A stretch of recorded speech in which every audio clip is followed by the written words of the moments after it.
మీ business ఏదైనా మీ ఊర్లో promotion చేయాలంటే అది సుమన్ టీవీతోనే సాధ్యం. ఇప్పుడే సంప్రదించండి.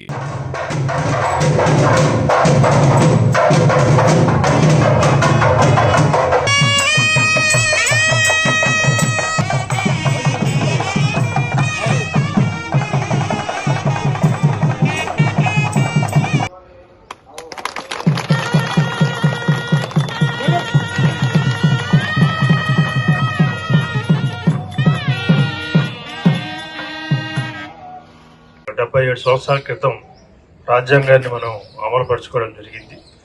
మన భారతరత్న డాక్టర్ అంబేద్కర్ గారు రాసిన భారత రాజ్యాంగాన్ని మనం ఈ రోజు నుంచి 77 సంవత్సరాల క్రితం అమలుపరచుకోవడం జరుగుతుంది. మీ అందరికీ తెలుసు, మనం దాదాపు 200 సంవత్సరాలు బ్రిటిష్ పరిపాలనలో బానిసత్వం అనుభవించి ఎంతోమంది మన భారతీయులు చాలా ఇబ్బంది పడి ప్రాణాలను త్యాగం చేసి పోరాడి మనకి ఈ స్వేచ్ఛా వాయువులు ఇచ్చున్నారు. మనం అందరం కూడా ఈరోజు స్వేచ్ఛగా బతుకుతున్నాం. అంటే స్వేచ్ఛా వాయువులను పీలుస్తూ హ్యాపీగా ఉన్నామంటే వాళ్ళందరి యొక్క త్యాగ ఫలితమే. వాళ్ళందరినీ మనం ఈరోజు గుర్తుపెట్టుకొని వాళ్ళందరికీ నివాళులు అర్పించాలి. వాళ్ళ యొక్క స్ఫూర్తితో మనం కూడా ఆ విలువలను కాపాడుతూ భారతదేశాన్ని మరింత అభివృద్ధి పథంలోకి తీసుకెళ్ళడానికి అందరూ పాటుపడాలి. మరోసారి అందరికి కూడా రిపబ్లిక్ డే శుభాకాంక్షలు.